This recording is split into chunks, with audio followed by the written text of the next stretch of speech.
ہونا شروع ہو گئیں لوگوں کی تبدیلیوں کے ساتھ ساتھ کہ امام حسین علیہ السلام نے محسوس کیا کہ نہیں اب دین میں وہ تبدیلی آ رہی ہے جس کو کہ نہیں ہونا چاہیے، جو کہ میرے نانا جان کے دین سے ٹکرا رہی ہے، کیونکہ آپ نے تو اصل میں لا الہ الا اللہ کے جو معنویت اور مقصدیت ہے اس کو قائم رکھنا تھا نا، کیونکہ جو دین آپ صلی اللہ علیہ وآلہ وسلم لے کر آئے اور جو اس کی بنیاد تھی کہ امر بالمعروف اور نہی عن المنکر کی بات کی جائے، تو اس کو لے کے چلنا تھا اور اس کی روح کو انہوں نے خراب نہیں کرنا تھا۔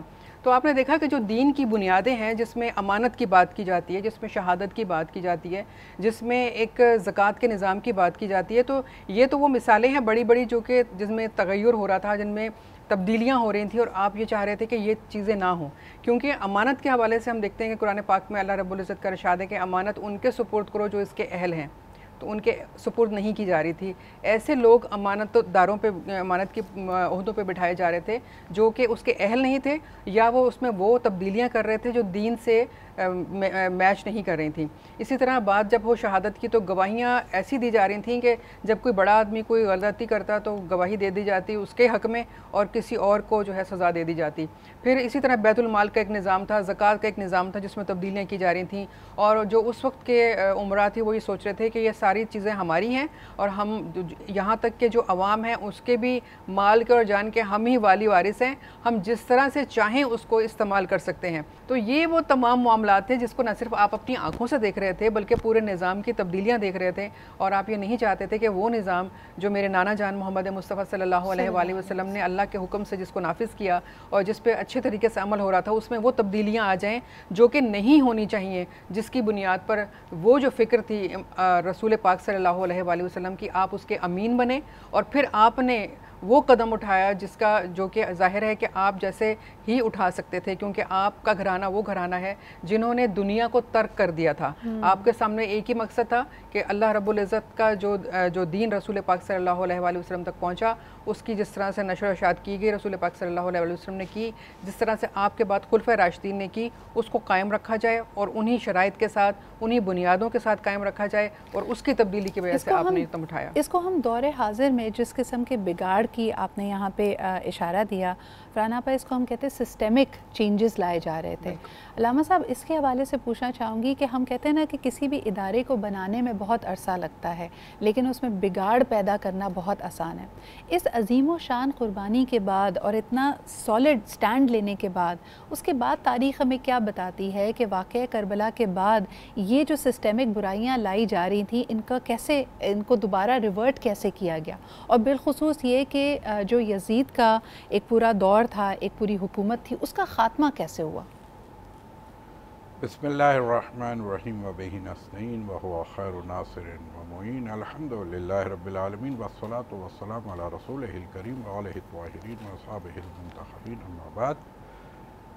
قال امام حسین علیہ السلام مثلی لا یبایع مثلک یا مثلہ، دونوں طرف سے، کہ مجھ جیسا کوئی بھی تجھ جیسے کی بیعت نہیں کر سکتا۔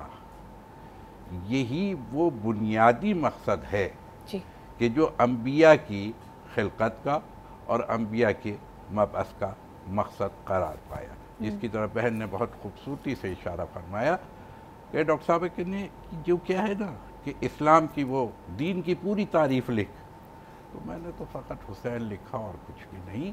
تو بات تو یہی ہے، یا خواجہ اجمیر نے جس کو اس انداز سے بیان کر دیا کہ شاہ است حسین، بادشاہ است حسین، دین است حسین۔ آپ نے جس شعر کی طرف اشارہ کیا وہ بھی یہی معنی، دین است حسین، دین پناہ است حسین، یعنی ایک مرتبہ دین کا ہونا ایک مرحلہ، اور دین کا حسین کی آغوش میں آنا یہ دوسرا مرحلہ ہے۔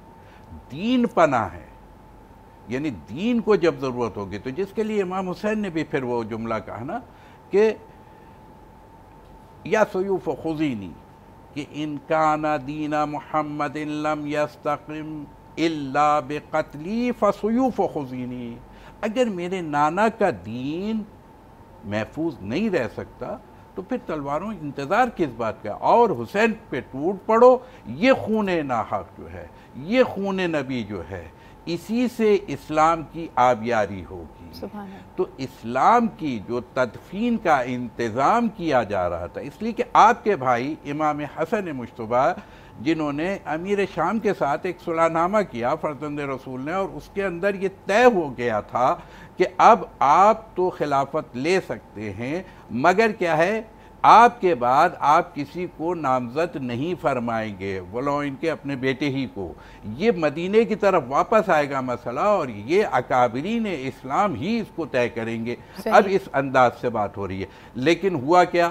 وہ یزید کی۔ اچھا، دور کیا پوچھا آپ نے، تو بہرحال میں اس دور کی کیا بات کروں جس میں کل مدت جو ہے 60 ہجری سے اور جو ہے وہ 3 سال یا 63 یا 64 ہجری، صرف 3 سال کی تو اس کی کل حکومت کی مدت ہے، اور وہ 61 ہجری میں یعنی اہل حرم کے ساتھ جو کچھ ہوا اور اولاد رسول کے ساتھ جو کچھ ہوا وہ تاریخ میں محفوظ ہے۔ اور اس کے بعد پھر 62 ہجری جب آئی تو پھر مدینہ تاراج کیا گیا۔ تو یہ وہی سب کچھ تھا کہ امام عالی مقام امام حسین نے جب اپنے حج کو عمرے میں تبدیل کیا تو یہی کہہ کر کے تبدیل کیا تھا۔ یہ وہ بدبخت ہے کہ جس نے اپنے نمائندے بھیجے ہوئے ہیں کہ حرم اللہ، حرم کعبہ، حرم خدا، اس کو کوئی لاج نہیں، اس کا کوئی تقدس نہیں ہے۔ یہاں پر بھی کیا ہے، قتل کرے گا، اور نفس محترمہ کا قتل ہوگا اور خون ناحق اس پاک سرزمین پہ۔ تو میں حسین اپنا حج تو چھوڑے گا، اپنے خانوادے کے ساتھ یہاں سے نکلیں گے، کس لیے کہ حج کو بچانا ہے، اپنا حج نہیں، امت کے حج کی حفاظت میری ذمہ داری ہے۔ جب ہم بات کرتے ہیں یزید کے دربار کی تو یقیناً حضرت بی بی زینب کا خطبہ بھی ہمیں یاد ہے، اس حوالے سے بھی ہم گفتگو کو جاری رکھیں گے۔ ایک چھوٹا سا بریک لیتے ہیں، بڑے انمول اس سے جڑے ہوئے چھوٹے چھوٹے واقعات ہیں، چھوٹی چھوٹی باتیں ہیں، اس کا ذکر کرتے ہیں ایک چھوٹے سے بریک کے بعد۔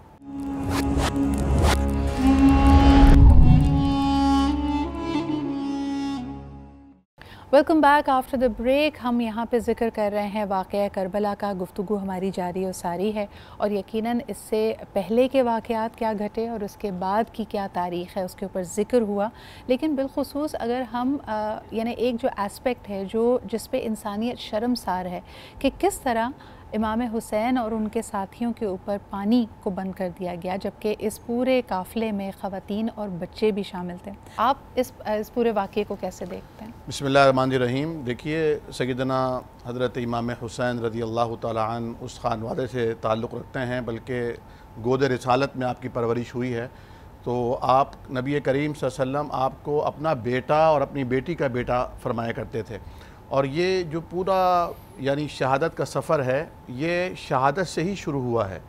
وہ جو کلمہ شہادت ہے، اشہد ان لا الہ الا اللہ، اور نبی کریم صلی اللہ علیہ وسلم نے لا الہ الا اللہ کی خاطر شروع دن سے جو تکالیف اٹھائیں، حضرت امام حسین رضی اللہ تعالیٰ عنہ نے اسی کا سلسلہ آگے بڑھایا ہے، اسے رکنے نہیں دیا، اور اس کے بعد ان کے خانوادے نے جو بچے انہوں نے بھی اسی کا سلسلہ آگے بڑھایا۔ اور نبی کریم صلی اللہ علیہ وسلم کا فرمان ہے کہ ثمن الجنتی لا الہ الا اللہ، جنت کی قیمت ہی لا الہ الا اللہ ہے۔ سبحان اللہ۔ لیکن اقبال نے کیا خوب کہا کہ چیمی گویم لا الہ بلرزم کے دانم مشکلات لا الہ را، جب میں کہتا ہوں لا الہ الا اللہ تو میں لرز جاتا ہوں، کیونکہ میں جانتا ہوں کہ اس کی مشکلات کیا ہیں۔ قرآن کہتا ہے کہ جب تم اس راستے پر آؤ گے تو تمہیں آزمایا جائے گا، تو یہ آزمائش کی مختلف گھاٹیوں سے گزرتے ہوئے کندن بنتے ہوئے جا رہے تھے، اور یہ اصل میں امت کو ایک سبق دیتے ہوئے جا رہے تھے کہ جب کبھی بھی لا الہ الا اللہ کی راہ میں کوئی رکاوٹ آئے، لا الہ الا اللہ کیا ہے کہ مختار کل اللہ ہے، فیصلہ سازی کا حق اللہ کا ہے، شریعت سازی کا حق اللہ کا ہے، قانون اللہ بناتا ہے، الا لہ الخلق والامر، اگر مخلوق اللہ کی ہے تو حکم بھی اللہ کا چلے گا، کوئی اپنی بادشاہت کے زور پر، کوئی اپنے خاندان کے زور پر حکم تبدیل نہیں کر سکتا۔ نبی کریم صلی اللہ علیہ وسلم جو رسالت کا ایک سرچشمہ آپ کو فرمایا گیا کہ من یطع الرسول فقد اطاع اللہ، یعنی یہ دو الگ الگ اطاعتیں نہیں ہیں بلکہ ایک ہی اطاعت ہے۔ جس نے رسول کی اطاعت کی اس نے اللہ ہی کی اطاعت کی، آپ اللہ ہی کی اطاعت کو آگے بڑھا رہے ہیں۔ تو حضرت امام حسین رضی اللہ تعالیٰ عنہ، دیکھیے یہ تلوار لے کر نہیں نکلے تھے، لڑنے نہیں گئے تھے، اگر یہ لڑنے جاتے تو ان کے مقابلے میں روئے زمین کا کوئی جواں مرد آ نہیں سکتا تھا، یہ کبھی شکست خوردہ نہیں ہو سکتے تھے، اور شکست تو ہوئی نہیں، یہ تو جیت ہوئی ہے، کیونکہ جان دی ہوئی اسی کی ہے، حق تو یہ ہے کہ حق ادا نہ ہوا۔ یہ وہ عہد ہے جو الست بربکم کی صورت میں عالم ارواح میں کیا گیا، یہ وہ عہد ہے جو حضرت آدم علیہ السلام کے 2 بیٹوں میں حابیل اور قابیل میں حابیل نے جس کو پورا کیا۔ اس نے کہا کہ میں چاہوں تو میں ہاتھ بڑھا کر تمہیں مار سکتا ہوں، لیکن میں نہیں چاہتا کہ میرا اور تمہارا وبال میری گردن پر آئے، میں گردن جھکا کر مرنا قبول کروں گا انسانیت کو بچانے کے لیے۔ تو حضرت امام حسین رضی اللہ تعالی عنہ کے قتل میں، آپ کی شہادت میں جو شریک تھا اللہ کی اس پر لعنت ہو، لیکن ان کی شہادت اللہ تعالیٰ کے پروگرام کا پہلے سے حصہ تھی۔ یہ کوئی حادثہ نہیں تھا، یہ تقدیر کا طے شدہ پلان تھا۔ رہتی دنیا تک دنیا والوں کو بتانا تھا کہ حسین اقتدار کے لیے نہیں نکلے، حسین کسی منصب کے لیے نہیں نکلے، یہ خروج نہیں تھا، قیام تھا۔ اور یہ پھر یہ بھی بتایا گیا کہ دیکھیں، کیونکہ صبر وبشر الصابرین، صبر مصائب کے پہنچنے کو پر برداشت کا بھی نام ہے، لیکن جب حق پر انسان کھڑا ہو اور راہ میں رکاوٹیں آ رہی ہوں اور مصائب کے طوفان ہوں، اس پر جمے رہنے کا بھی نام ہے۔ تو یہ دونوں صفات ان میں یکجا ہو گئیں۔ اور دوسرا جیسے کہا جاتا ہے کہ منصب برائے منصب، کئی لوگ ہمارے اقتدار کی چاہ میں اتنا آگے نکلتے ہیں، آج اگر دور حاضر کی بات کی جائے کہ ہر صورت میں اقتدار چاہیے، چاہے آپ کا کوئی نظریہ ہو نہ ہو، چاہے آپ یہ محسوس کرتے ہوں کہ آپ امپیکٹ کر سکتے ہیں یا نہیں، لیکن نظریے پہ اٹل رہنا، جہاں آپ کو نظر آ رہا ہے کہ ریزسٹنس آپ کو بہت ملے گی، لیکن پھر بھی اپنے اصولوں پہ، اپنی چیزوں پہ ڈٹے رہنا۔ یہ سبق ہے ہمارے لیے سدرہ بہن کہ حضرت امام حسین رضی اللہ تعالیٰ عنہ جو نظریہ لے کر نکلے، جو بچپن سے انہیں پڑھایا گیا، آخر دم تک اس پر قائم رہے، نمبر 1۔ نمبر 2، آپ کا جس وقت شہادت کا جام آپ پیتے ہیں تو نماز کی تلقین فرماتے ہوئے، نماز پڑھتے ہوئے، اور یہی آپ کے نانا آخری وقت میں کیا فرما رہے ہیں؟ الصلاۃ الصلاۃ وما ملکت ایمانکم۔ دیکھو، نماز کا خیال رکھنا، حقوق اللہ ادا ہوگا، اور جو تمہارے ماتحت ہیں ان کے حقوق کا خیال رکھنا، حقوق العباد عطا ہوں گے۔ اور خصوصاً جیسے آپ نے ذکر کیا تو وصیت مصطفیٰ میں خواتین کا ذکر بھی پایا جاتا ہے کہ خواتین کا خاص خیال رکھنا۔ گفتگو کا آخری حصہ ہے، بہت چند کم وقت میرے پاس رہ گیا ہے۔ فرحانہ پر یہ ضرور پوچھنا چاہوں گی کہ واقعہ کربلا کے بعد، جیسے ابھی تھوڑی دیر پہلے یزیدی دربار کا ذکر ہوا کہ وہ کس قدر غرور میں مبتلا تھا، لیکن وہاں پہ جب ہم خطبہ زینب کی طرف دیکھتے ہیں، حضرت بی بی زینب کا جو کردار رہا اس واقعے کے بعد، اس پہ میں چاہوں گی کہ آپ ضرور ریفلیکٹ کریں۔ بسم اللہ الرحمن الرحیم۔ جناب زینب سلام اللہ علیہ کا کردار جو ہے بہت ہی مضبوط رہا، اور ہم دیکھتے ہیں کہ اس کے 3 اگر حصے کیے جائیں کہ وہ چونکہ صحابیہ بھی ہیں تو اس واقعے سے پہلے بھی ان کا کردار بڑا مضبوط تھا، پھر ایک بہن کی حیثیت سے ان کا کردار اس پورے واقعے میں بڑا مضبوط رہا۔ اس پورے واقعے کو جس طرح سے سمیٹا گیا اور باقی لوگوں کو جس طرح تحفظ کے ساتھ اور امام سجاد کو امام کہہ کر حفاظت کی گئی امامت کی، اس کا کردار بڑا اہم نظر آتا ہے۔ پھر آپ نے جو میں تو کہوں گی یہ جو یزید کا دربار تو نہیں کہنا چاہیے، وہ ظلمت قدہ تھا، ظلمت قدے میں جا کر جو انہوں نے للکار کر اس کو مخاطب کر کے کہا، وہ بڑا اہم ہے۔ اور پھر ان تمام بیویوں کو لے کر واپس آنا اور پھر ان تمام واقعات کو لوگوں تک پہنچانا، یعنی ان کا تو پوری زندگی کردار ہی رہا ہے کہ یہ وہ ہیں جو ماشاءاللہ سے جن کا نام رسول پاک صلی اللہ علیہ وآلہ وسلم نے رکھا، جو امام حسین علیہ السلام سے 1 سال چھوٹی تھیں لیکن اپنے بھائیوں کی انتہائی چہیتی تھیں، جن کی تربیت جو ہے وہ کاشانہ نبوت میں بھی ہوئی اور کاشانہ ولایت میں بھی ہوئی۔ تو آپ سوچئے کہ وہ کتنی بڑی عالمہ تھیں، فاضلہ تھیں، وہ عقیلہ تھیں، ان سے مشورے لیے جاتے تھے، ان کو ثانیہ زہرا کہا جاتا ہے، انہیں شریکت الحسین کہا جاتا ہے۔ کیوں کہا جاتا ہے؟ وہ سارے کردار ادا کرتی ہوئی آ رہی تھیں، اور پھر فصاحت و بلاغت تو انہوں نے اپنے والد حضرت علی کرم اللہ وجہ الکریم سے حاصل کی تھی، قرآن کا علم انہوں نے اپنی والدہ حضرت فاطمہ رضی اللہ تعالیٰ عنہ سے حاصل کیا تھا، جو صبح شام قرآن ہی پڑھتی رہتی تھیں۔ تو انہوں نے اس وقت وہ جو تمام معاملات دیکھ رہی تھیں، جو کچھ ہو رہا تھا، اس کے بعد انہوں نے ہمت نہیں ہاری، بلکہ وہ یہی کہتی رہیں کہ ہم چونکہ اپنے نانا جان کا دین بچانے کی خاطر نکلے ہیں، اور ذہنی طور پہ سب تیار تھے کیونکہ وہ اپنے بچوں کی اون اور محمد کی جس طرح تربیت کر رہی تھیں، تو انہوں نے شروع سے یہی کہا تھا کہ تم نے جو ہے وہ کس طرح سے آگے بڑھنا ہے اور مقابلہ کرنا ہے، بہادری و شجاعت کا مظاہرہ کرنا ہے۔ تو گویا وہ اپنے بچوں کی تربیت بھی شروع سے اسی طرح کر رہی تھیں، جو دیگر خواتین تھیں ان کو بھی وہ ہمت بندھا رہی تھیں، حوصلہ دے رہی تھیں۔ امام کا حوصلہ ہمیشہ انہوں نے بڑھایا ہر قدم پر، ہر موقع پر، اور پھر جب یہ پورا قافلہ جو ہے وہ یزید کے ظلمت قدے میں جاتا ہے تو وہاں پر بھی آپ نے کھڑے ہو کر ایسا نہیں ہے کہ آپ رو رہی ہوں اور آپ کوئی فریادیں کر رہی ہوں کہ خدا کے لیے اب ہمیں چھوڑ دو، معاف کر دو، ایسا کچھ نہیں تھا. آپ نے پورے اسی وہی فصاحت و بلاغت جو اپنے دبنگ انداز میں جسے کہنا چاہیے کہ جو انہیں اپنے والدین سے ملا تھا، جو انہوں نے اپنے نانا جان سے سیکھا تھا، انہوں نے اس کے ظلمت قدم میں کھڑے ہو کر پہلے اللہ رب العزت کی حمد و ثنا کی، درود پاک پڑھا، اپنے نانا جان کی اہمیت واضح کی سب پر کہ ہم کون ہیں، ہم ان کے جو ہے نواسے اور ان کی نواسیاں ہیں، اور تم ہمارے ساتھ اگر یہ سلوک کر رہے ہو تو کیا تم سمجھتے ہو کہ تم نے ہمارے لیے یہاں پر دنیا کو ختم کر دیا یا ان راستوں کو محدود کر دیا؟ تو ایسا نہیں ہے. اور کیا تم نہیں جانتے کہ اللہ رب العزت نے جو ہے قرآن پاک میں فرمایا ہے کہ جو گناہ گار ہیں ان کی رسی اور ڈھیلی کر دی جاتی ہے تاکہ ان کو گناہوں کو اتنے زیادہ ہو جائیں گے پھر انہیں ان کے لیے رسوا کن عذاب جو اللہ رب العزت نے قیامت کے دن تیار کر رکھا ہے وہ وہاں تک پہنچ سکیں. تو آپ نے بہت واضح الفاظ میں جو ہے نا اپنے نانا جان کا پیغام بھی دیا کہ اللہ تعالیٰ فرماتے ہیں کہ بعض دفعہ گناہ گار بندے کے دل پہ میں مہر لگا دیتا ہوں اور اس کو اور موقع دیتا ہوں. علامہ صاحب آپ کی طرف آنا چاہوں گی. مجھے بتائیں کہ صبر و استقامت کا یہ اس طرح کا پیکر ہونا کہ یہ مصائب صرف اور صرف واقعہ کربلا کے ساتھ تمام نہیں ہوتے، اس کے بعد کی جو منزلیں ہیں وہ اس سے بھی زیادہ کٹھن ہیں. لیکن کہا جاتا ہے کہ آل رسول کو اور واقعہ کربلا کے بعد بچ جانے والوں کو جب زندان میں بھی ڈالا جاتا تھا اور ان پہ مصائب کے پہاڑ توڑے جاتے ہیں تب بھی وہ شکر اور صبر کے کلمات ادا کرتے کہ بھئی اللہ تعالیٰ نے ہمیں پھر موقع دیا ہے کہ یہاں تنہائی صحیح، قید تنہائی ہے، لیکن ہم زیادہ وثوق سے اللہ تعالیٰ کی عبادت کر پائیں گے. تو یہ ہم اپنی زندگیوں میں کیسے لا سکتے ہیں؟ ما خلقت الجن والانس الا لیعبدون. خدا بند عالم نے جب ایک بات طے کر دی قرآن میں کہ ہم نے جن اور انس کو پیدا ہی نہیں کیا مگر یہ کہ عبادت کے لیے، تو جو لوگ اس کائنات کا محور ہیں، جو خدا کی شناخت کے لیے بنائے گئے ہیں، جو پیدا کیے گئے ہیں، جو معرفت خدا کو انسانوں کے ذہنوں اور قلبوں تک اتارنے والے ہیں.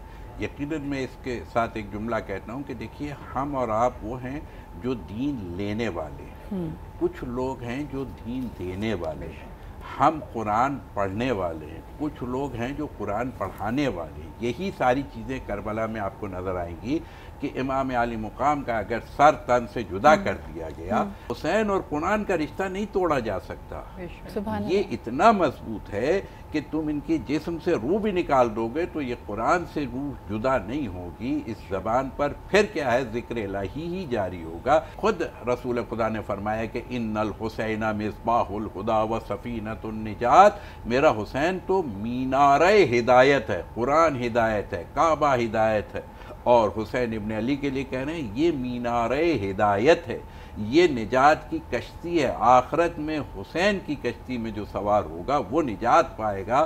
بہرحال میں تو صرف اس طرف سمجھانا چاہ رہا ہوں کہ جیسے کہ ایک سوال اور بھی آیا تھا کہ یہ وہ واقعہ ہوا تو کیا ہوا. تو روز عاشوراء خود ہور کی جگہ حسین ابن علی کی طرف سے کوئی اس قافلے والا حق اور صداقت والا باطل کی طرف نہیں جاتا، لیکن باطل والے کو ہدایت ملے. تو میں کہوں ایک دن کی جو مہلت مانگی، یعنی 9 کو جنگ کا طبل بج گیا، لیکن حسین ابن علی نے پھر حضرت عباس کو بھیجا، زہیر ابن قین کو بھیجا، حبیب ابن مظاہر کو بھیجا کہ جائیے اور جا کے کہیے کہ آج ایک دن تم اور تاخیر کر لو.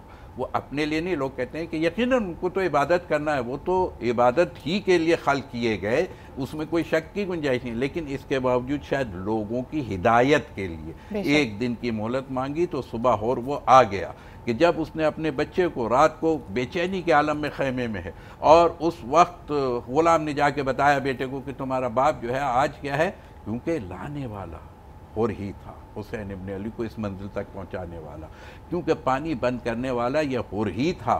تو آج جب الاتش جو آپ نے کہا تھا نا، الاتش کی جب کانوں میں صدائیں آ رہی تھی خیام حسینی سے، تو اس سے رہا نہیں گیا، قرار نہیں آ رہا تھا. یہ حق کی صدا ہوتی ہے جسے لا الہ کی صدا کہا جاتا ہے. تو وہ پھر اس نے بیٹا آیا اور بیٹے نے آ کر کے پوچھا بابا آج آپ نے کھانا نہیں کھایا، بے چینی کا عالم ہے، رات ہو گئی، سو نہیں رہے. تو کچھ بولا نہیں، کھڑا ہوا بستر سے، بیمار ہوں میں، ہاتھ پکڑا اس کا، خیمے سے باہر آیا، کچھ قدم بڑھا اور جا کے خیام حسینی کے قریب ہونے لگا، یعنی جس کو کہتے ہیں، اور پھر کہا ذرا کان لگاؤ. اور ننھے ننھے بچوں کی التش کی صدائیں تمہارے کان میں نہیں آ رہی؟ تم کہتے ہو مجھ سے کہ میں نے کھایا کیوں نہیں، میں نے پیا کیوں نہیں، تو اسی لیے تو کہتے ہیں ایسے ہی نکلتے ہیں جہنم والے جنت کی طرف۔ یہ ناری سے نوری ہو گیا کہ اس کو کہا انتا حرن، امام کے پاس جب ہاتھ باندھ کے آیا تو ہاتھ کھول کے کہا انتا حرن فی الدنیا والآخرہ، اے حر تو دنیا میں بھی آزاد اور آخرت میں بھی آزاد۔ تو یہ لوگ نجات دہندہ کہلاتے ہیں۔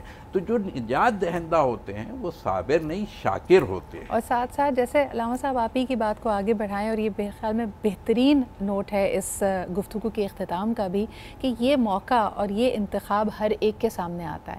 ہمارے لیے ہر لمحہ یہی چوائس ہوتی ہے کہ ہم نے اپنے لیے کس منزل کا تعین کرنا ہے۔ کیا ہمیں دنیاوی چیزیں پسند ہیں؟ لوگ کہتے ہیں نا بڑا مشکل ہے، اور اس کو ہم نے بڑے خوبصورت نام دے دیے ہیں۔ کبھی ہم اس کو ریکنسیلیشن کا نام دیتے ہیں، کبھی ہم اس کو مفاہمت کا نام دیتے ہیں، کبھی ہم اس کو کہتے ہیں کہ یہ ہماری اسٹریٹجی ہے، ابھی ہم ایک پڑاؤ پہ جائیں گے۔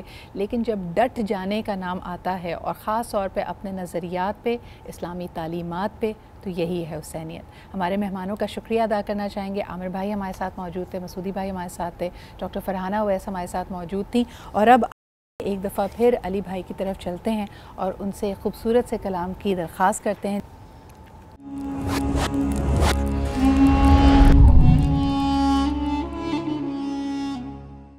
Welcome back after the break. جس طرح کے شروعات میں ہم نے ذکر کیا کہ آج یہ خصوصی نشست واقعہ کربلا کے حوالے سے ہے۔ جیسے کہ کہا جاتا ہے کہ انسان کو بیدار تو ہو لینے دو، ہر قوم پکارے گی ہمارے ہیں حسین۔ انسانی تاریخ کا، اسلامی تاریخ کا ایک ایسا باب جو ظلم کی داستان تو ہے، لیکن اس سے عظیم قربانی کی داستان بھی ہمیں نہیں ملتی، اور آج انہی روایتوں کو اور انہی اسباق کو دہرانے کا دن ہے۔ اور ہر دفعہ جب ہر سال ہم یہ نشست پہ موجود ہوتے ہیں، ہمارے علماء کرام ہمارے ساتھ ہوتے ہیں، اسکالرز ہمارے ساتھ ہوتے ہیں، تو یقین کیجئے کہ ریفلیکٹ کر کے آپ کو اس کی ایک نئی ایک نیا اینگل ملتا ہے۔ اپنی زندگی کے بہت سارے مسائل کے لیے ایک روشن شمع مل جاتی ہے کہ کس طرح ہم نے مشکلات کا سامنا کرنا ہے، کس طرح ہم نے صبر و استقامت سے کام لینا ہے، کس طرح اللہ تعالیٰ کے بنائے ہوئے جو دین ہے اور جو رستہ ہے اس پہ ڈٹے رہنا ہے۔ اور اس کے لیے ہو سکتا ہے دنیاوی طور پہ ہمارے سامنے بہت مشکلات آئیں، دنیاوی طور پہ ہم گھاٹا بھی اٹھائیں، لیکن اگر ہم ثابت قدم ہیں تو یقیناً ہمارے لیے فلاح اور عافیت کا ایک وعدہ کیا گیا ہے۔ آئیے گفتگو کو آگے بڑھاتے ہیں۔ آج جو ہمارے مہمان ایک دفعہ پھر واقعہ کربلا کے مختلف اینگلز پہ ہمارے سامنے ریفلیکٹ کریں گے، اس میں ہمارے لیے کیا اسباق جڑے ہیں اور کن کن چیزوں کو ہمیں یاد رکھنا چاہیے اپنی زندگی کے حوالے سے، اس کا ذکر ہوگا۔ سب سے پہلے ہمارے ساتھ موجود ہیں ڈاکٹر ثروت عسکری صاحبہ۔ بہت بہت شکریہ ثروت آپا آپ کی موجودگی کا۔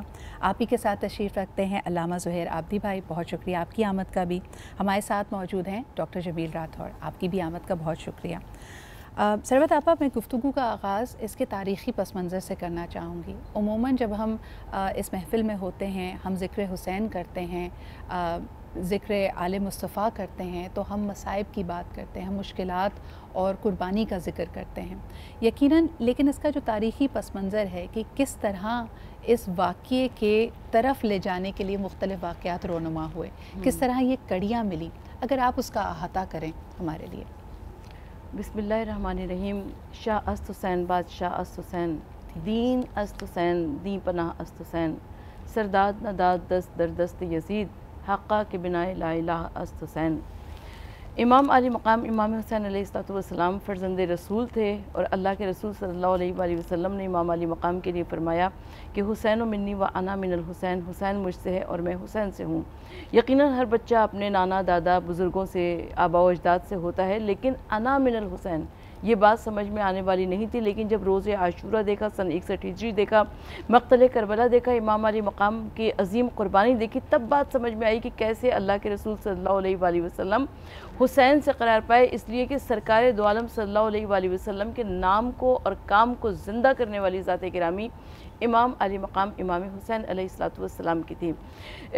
سن 11 ہجری میں رسول خدا صلی اللہ علیہ وآلہ وسلم نے دنیا سے پردہ فرمایا، اور سن 61 ہجری کا یہ واقعہ ہے، یعنی کل 50 برس درمیان میں گزرے۔ اب امام علی مقام امام حسین علیہ السلام نے، کیونکہ بہت اچھی طرح سے سب جانتے تھے کہ اس دین اسلام کے واسطے نانا نے بڑے مصائب برداشت کیے، 23 برس کی مکمل محنت میں الیوم اکملت لکم دینکم کی آیت کا نزول ہوا، اور آقائے دو جہاں صلی اللہ علیہ وآلہ وسلم نے 23 برس کی مختصر سی مدت میں احکام بھی پہنچائے، مسائل بھی پہنچائے، وسائل بھی پہنچائے، شریعت بھی پہنچائی، دین بھی پہنچایا، ہدایت بھی پہنچائی، اور اتنی جلدی اللہ کے رسول صلی اللہ علیہ وآلہ وسلم کی تعلیمات کو مسخ کیا جانے لگا۔ یہ ایک بہت ایسا اسلام کی تاریخ کا سیاہ باب ہے کہ جس کی نظیر تاریخ عالم پیش کرنے سے قاصر ہے۔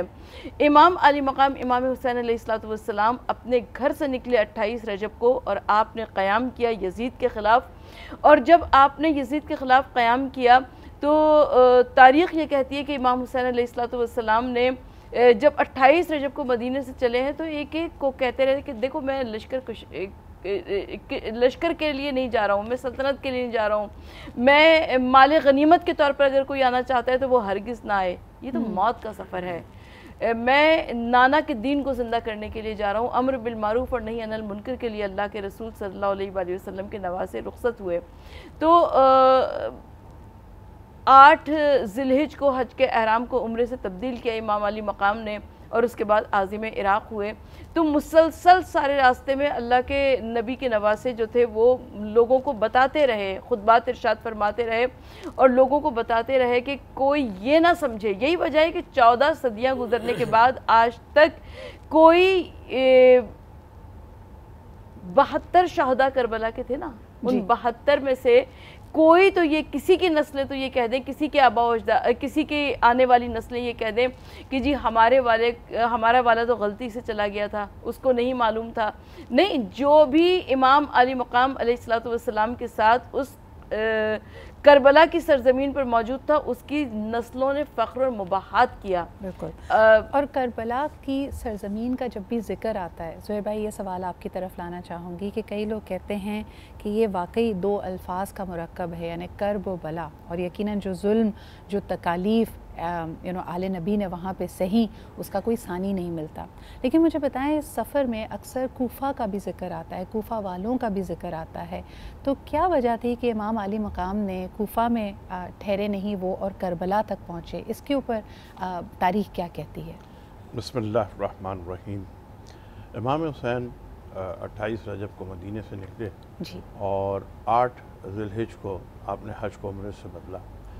آپ کا ارادہ کوفے ہی جانے کا تھا، جہاں آپ نے اپنے برادر جناب مسلم ابن عقیل کو بھیجا تھا، اور جناب مسلم ابن عقیل کو بھیجتے ہوئے آپ نے یہی کہا تھا کہ نماز پڑھانا اور لوگوں کے مسائل حل کرنا، اور لوگ کیا کہتے ہیں یہ مجھے بتانا۔ جی، اس میں چونکہ لوگوں نے خطوط لکھے تھے، اور ان خطوط میں یہ لکھا تھا کہ اگر آپ نہ آئے اور ہماری ہدایت نہ ہوئی تو ہم روز محشر آپ کے نانا سے شکایت کریں گے کہ اگر حسین آ جاتے تو ہم گمراہ نہ ہوتے۔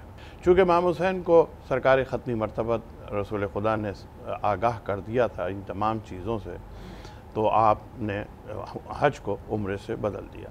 یہاں عموماً ایک اعتراض ہوتا ہے کہ جب امام حسین کو یہ معلوم تھا کہ کربلا میں آپ کی شہادت ہوگی تو امام حسین کیوں گئے؟ کیا یہ خودکشی نہیں ہے کہ ایک آدمی کو معلوم ہے میں وہاں قتل کر دیا جاؤں گا اور پھر بھی وہ مان جائے گا؟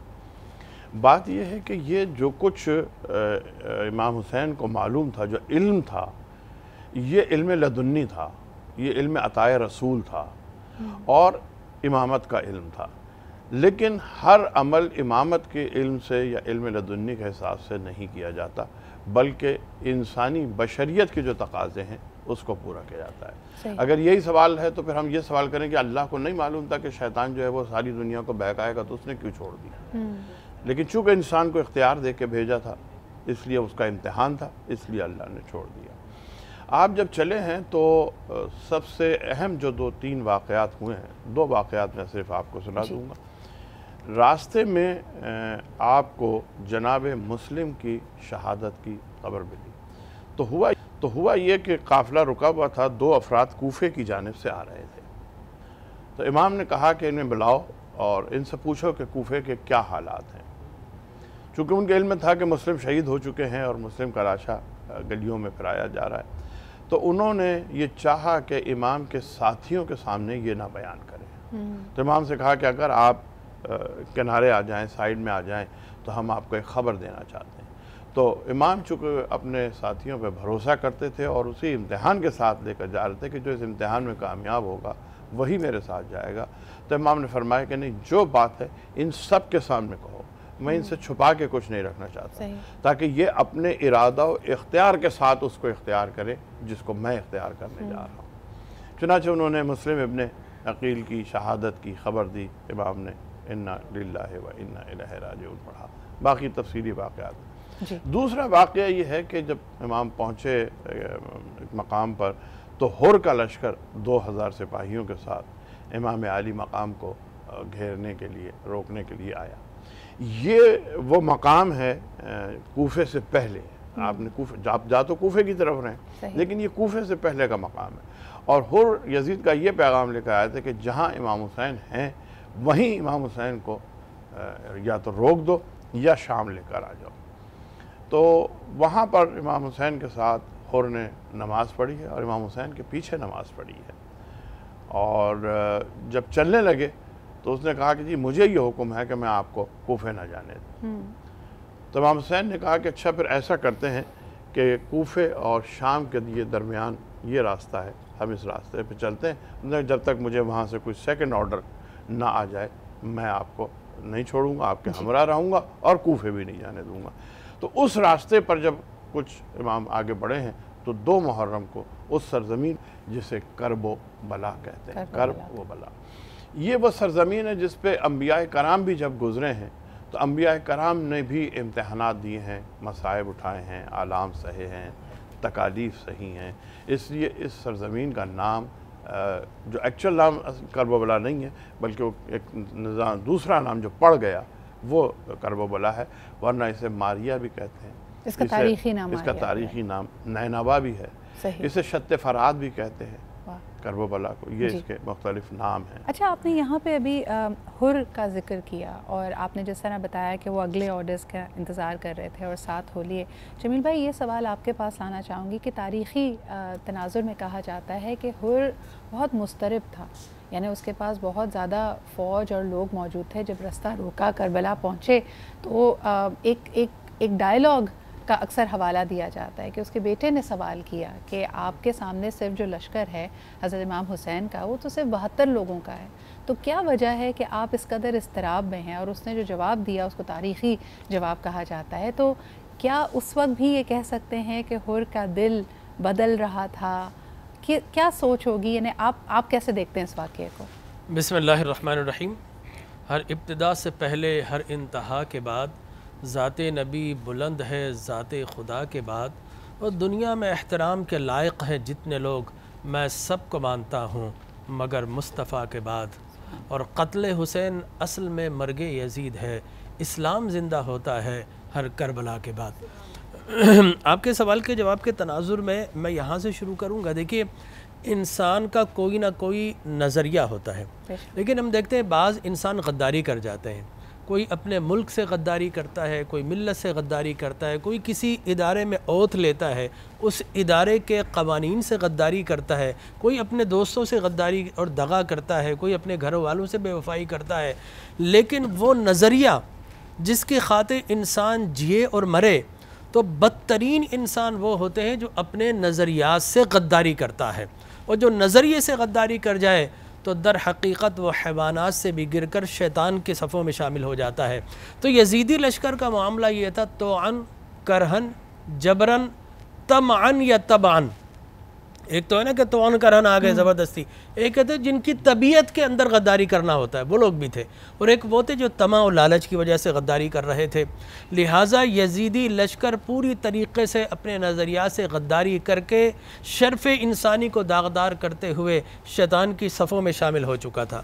دوسری طرف یزید تھا، میں یزید کے لیے برمالے یہ کہوں گا، یزید نے اپنے نظریات سے غداری نہیں کی، بلکہ یزید عین اپنے نظریات کے مطابق چل رہا تھا۔ اس کا نظریہ کیا تھا کہ میں اولاد خندف نہیں ہوں اگر میں اولاد احمد سے بدلہ لانا لوں. یہ اس کا نظریہ تھا. یزید کا نظریہ تھا اسلام کا نام لینا ہے, مسجد نہیں گرانی, لیکن در حقیقت اسلام کو گرانا ہے. شریعت کا نام لینا ہے لیکن شریعت کی چادر کو تار تار کر کے حرمت اور حلت کے درمیان ایسا اشتباہ پیدا کرنا ہے کہ حرام و حلال کی تمیز نہ رہے, اور آہستہ آہستہ یہ دین روئے زمین سے ختم اور معدوم ہوتا چلا جائے. امام عالی مقام کربلا میں آپ نے سوال کیا تھا کہ وہ کیوں گئے, علامہ صاحب بھی فرما رہے تھے. تو بات یہ کہ دیکھیں فوجی جب جاتا ہے نا کسی وار میں, اسے پتا ہے میں شہید ہو سکتا ہوں, لیکن اس کی ڈیوٹی ہے کہ میں نے ملک و ملت کو بچانا ہے.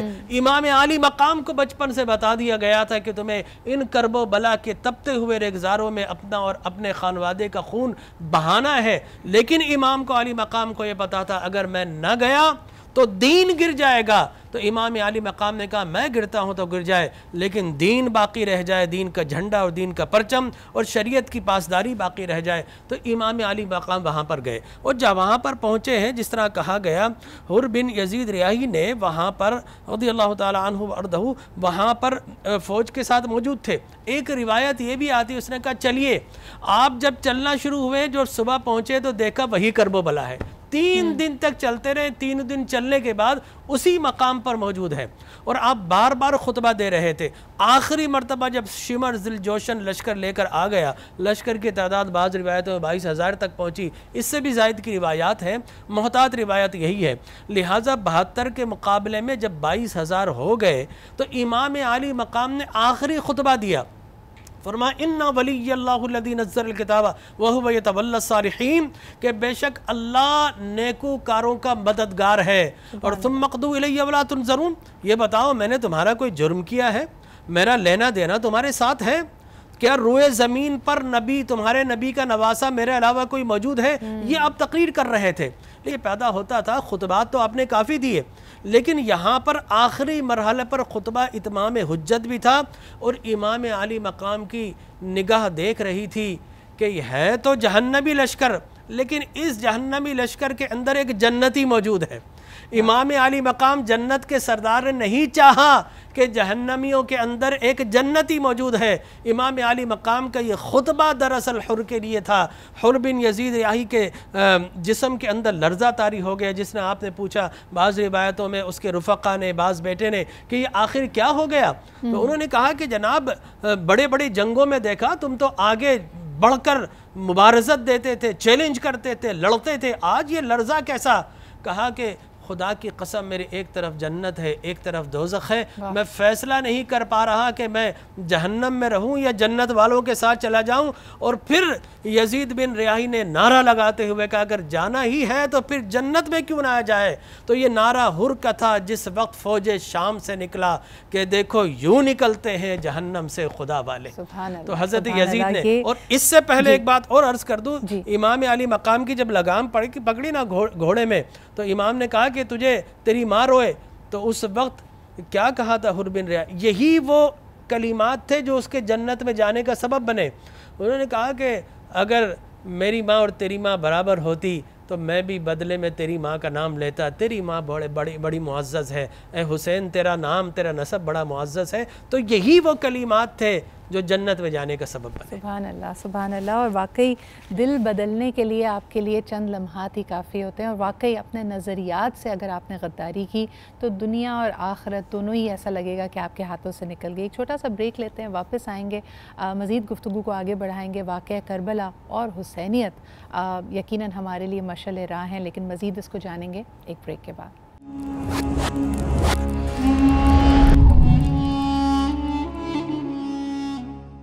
سبحان اللہ, گوہر بھائی ہمارے ساتھ موجود تھے. بہت ہی خوبصورت منقبت اور ایک ایسا حوالہ, ایک ایسی نسبت جس پہ ہم سب فخر محسوس کرتے ہیں. ذکر حسینیت کا ہوا, ذکر یزیدیت کا ہوا, اور یہ ہم اکثر بات کرتے ہیں. سربت آپا, یہ سوال آپ کی طرف لانا چاہوں گی کہ اگر ہم ڈیفائن کریں, ظلم اور بربریت سے منسوب کیا جاتا ہے یزیدیت کو, اور جیسے کہ ابھی یہاں پہ بات ہو رہی تھی اور جمیل بھائی نے کہا کہ وہ اپنے نظریات پہ اٹل تھا, اس کا ایک بڑا مغموم عزم تھا, لیکن وہ اس پہ اٹل تھا. آپ یزیدیت کو اگر آج کے تناظر میں لوگوں کے لیے ڈیفائن کریں تو کیا ہے یزیدیت؟ آپ کا سوال بڑا دلچسپ اور معنی خیز ہے، اس لیے کہ آج ہم سے ہمارے بچے بھی یہی سوال کرتے ہیں کہ امام علی مقام نے جو عظیم قربانی دی کہ امام حسین علیہ السلام نے اپنا سر بھی کٹا دیا، گھر بھی لٹا دیا، تو اس کا فائدہ کیا ہوا؟ اس لیے کہ آج بھی تمام تر برائیاں موجود ہیں، جھوٹ بولا جا رہا ہے، غیبت ہے، سب کچھ ہے۔ تو سب سے پہلی بات تو یہ کہ یزید اپنے آپ کو خلیفۃ المسلمین بھی کہتا تھا، اور ساتھ میں وہ یہ سارے کام بھی جاری رکھے ہوا تھا۔ اور امام علی مقام کیونکہ نبی کے نواسے تھے، لہٰذا امام حسین علیہ السلام نے قیام کیا اور آپ اپنے گھر سے نکلے، اور امام حسین علیہ السلام نے، دیکھیں کربلا کی تاریخ بڑی مختصر ہے پڑھنا، یعنی 28 رجب کو مدینہ سے نکلے، 8 ذوالحجہ کو حج کے احرام کو عمرے سے تبدیل کیا، 2 محرم کو وارد کربلا ہوئے، 7 محرم کو پیاسے بچوں کی صدائے التش بلند ہوئی، 9 محرم کو ایک رات کی مہلت عبادت کے طور پر مانگی، اور 10 محرم کو میدان کارزار گرم ہوا۔ لیکن اس پورے واقعات کو سمجھنے کے لیے بہت زیادہ بصیرت چاہیے، اس لیے کہ امام علی مقام آج کے دور میں بھی ساری برائیاں موجود ہیں۔ یعنی آج اگر کوئی جھوٹ بول رہا ہے تو وہ اپنے بیہاف پہ، سب کو پتہ ہے کہ لعنت اللہ علی الکاذبین، 1400 برس میں ایسا رسوائے زمانہ یہ کام قرار پا گیا، کسی کے اوپر پانی بند کر دینا کہ اگر کہیں پر بھی کوئی پانی نہیں پلاتا ہے تو پوچھتے ہیں لوگ کیا تم یزیدی ہو، کیا تم یزیدی فوج سے تعلق رکھتے ہو؟ لیکن سربت ہر چیز جیسے آپ نے خود یہاں پہ کہا کہ یہ سمبولک چیزیں تھیں، اس سے ہمیں کیا، یعنی جب ہم تھرسٹ کی بات کرتے ہیں، یعنی پیاس کا ذکر ہوتا ہے اور اس تکلیف کو برداشت کرنا، اور جیسے کہ آپ نے خود کہا کہ چھوٹے بچوں پہ، کسی پہ بھی، بچے ہوں، خواتین ہوں، پورا لشکر ہو، پانی بند کر دینا، اس کو رہتی دنیا تک کے لیے ہم نے کہا کہ دس is part of absolute cruelty. اس کا یعنی اس کا سمبلزم کا مطلب کیا تھا؟ اشارہ کس طرف دیا جاتا ہے؟ سمبل کی جب ہم بات کرتے ہیں تو جیسے کہ ابھی علامہ صاحب نے حضرت حر کا تذکرہ کیا، فیصلے میں دیر کی تو فاصلہ ہو جائے گا، حر نہیں بنتا اگر تو حر ملا کہلائے گا۔ یعنی میرے اور آپ کے سامنے روز کربلا ہے، میرے اور آپ کے سامنے روز فیصلے کی گھڑی آتی ہے، ہمارے اور آپ کے سامنے روز حسینیت اور یزیدیت اپنی پوری قوتوں کے ساتھ موجود ہے۔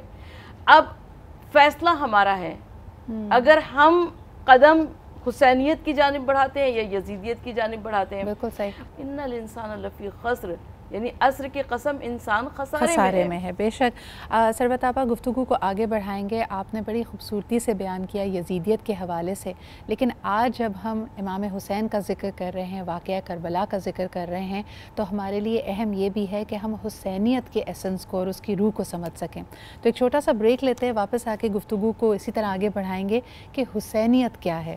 جواب کے لیے اور اس پہ گفتگو کے لیے ایک چھوٹا سا break, and then we'll be right back.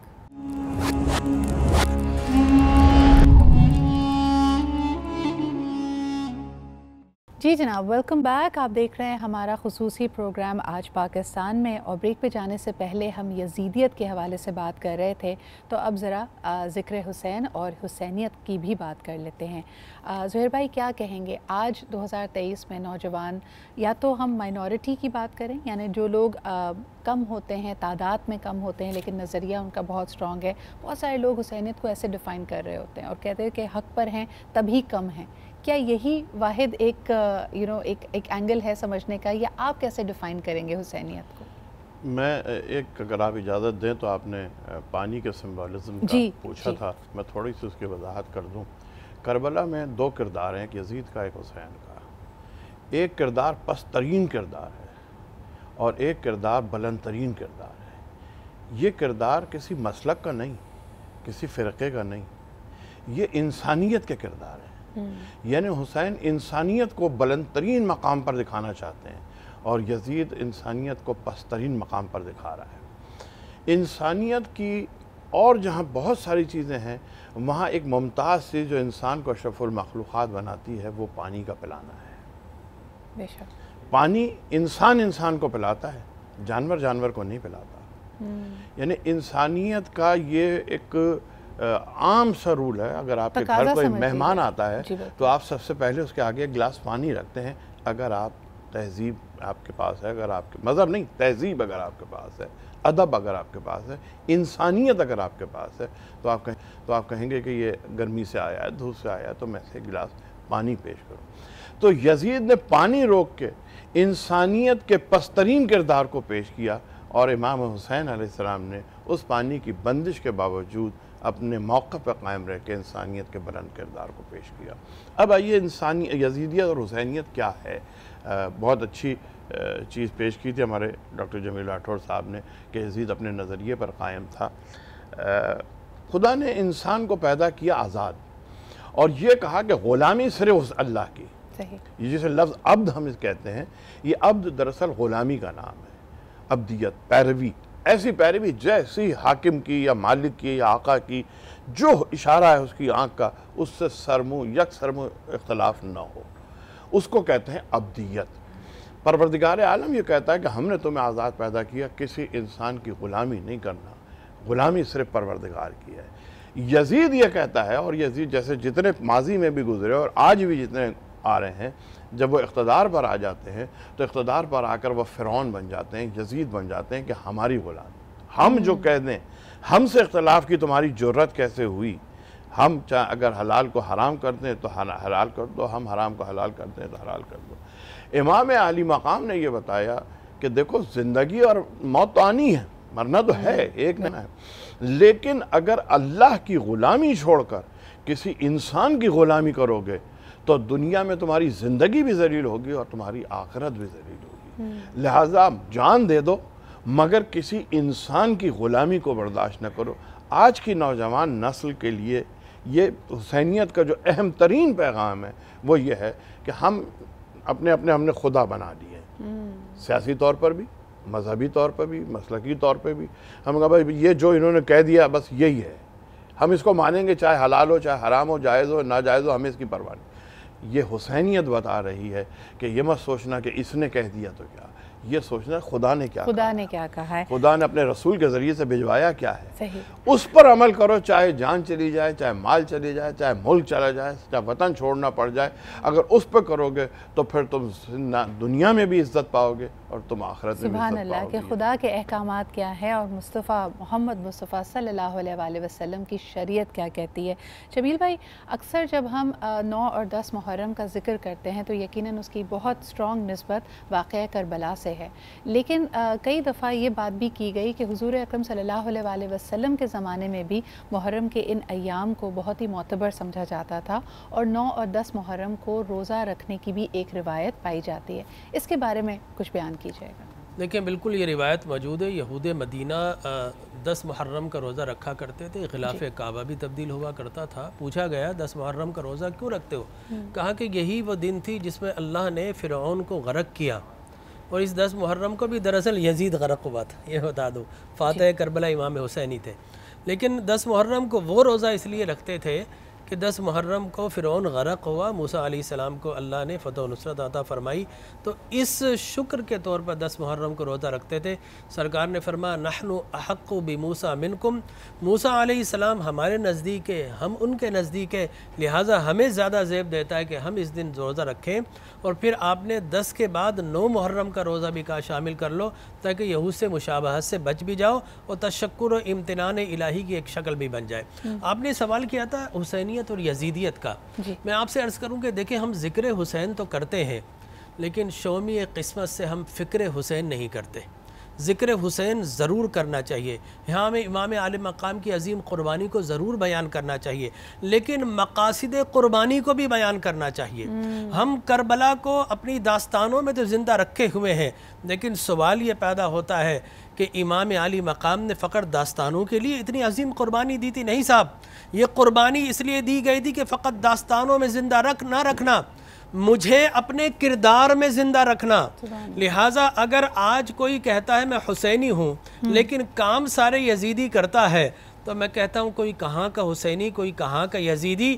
دیکھیے میں آپ سے بتاؤں، آپ کا سوال یہ تھا کہ اس میں ڈیفرنس کیا ہے، تو جہاں پر وحشت، دہشت، بربریت، فسطائیت نظر آئے گی، جہاں آمریت، جہاں پر جہالت نظر آئے گی، جہاں پر سامراجیت نظر آئے گی، تو سمجھ جائیے وہاں پر یزید کھڑا ہوا نظر آئے گا۔ جہاں فرد کی خاطر ملت کو قربان کر دینے کی بات آئے گی تو وہاں پر آپ کو یزیدیت نظر آئے گی، اور جہاں پر اپنی خاطر اپنے قوم کی خاطر اپنے آپ کو قربان کر دینے کا جذبہ نظر آئے گا، وہاں پر حسینیت نظر آئے گی۔ جہاں شرف انسانیت، احترام انسانیت، جہاں پر بقائے آدمیت، جہاں پر قرآن و سنت کی بہاریں نظر آئیں گی، وہاں پر حسینیت نظر آئے گی۔ جی جمیل بھائی، آپ نے جیسے ابھی بڑی خوبصورت بات کی کہ واقعہ کربلا فاتح یقیناً امام حسین تھے اور وہ غرق ہونے کی ابتدا تھی یزید کی۔ یہ بتائیے گا کہ واقعہ کربلا کے بعد یزیدی دور کا اختتام کیسے ہوا، اس کے بعد کی تاریخ کیا ہے؟ میں ایک لمحے کے لیے صرف اس کو کنکلوڈ کر دوں۔ دیکھیے، اگر کوئی بچوں پہ ظلم کرتا، یزید نے کیا کیا تھا؟ امام مسلم بن عقیل کے بچوں کو شہید کیا تھا۔ یزید نے کیا کیا تھا؟ ابن زیاد کو بھیج کر لوگوں کے گھروں میں نقب لگائی تھی، گرفتار کرو، یہاں پر لے کر آؤ، ان کے گھر والوں کو تنگ کرو۔ تو میں یہ سمجھتا ہوں ہر دور میں اگر کوئی گھروں پر نقب لگائے گا، بچوں کو ڈرائے گا، لوگوں کو قتل کرے گا، چادر اور چار دیواری کی حرمت کو پامال کرے گا، اس کا مطلب ہے وہ نام کا حسینی کردار کا اس کا یزیدی ہے۔ لیکن اگر کوئی بچوں کو پانی پلائے گا، شفقت کرے گا اور آمریت کو چھوڑ کر اقدار اسلام پر آئے گا، تو یقینی طور پر وہ نام کا بھی حسینی ہوگا، کردار کا بھی حسینی ہوگا۔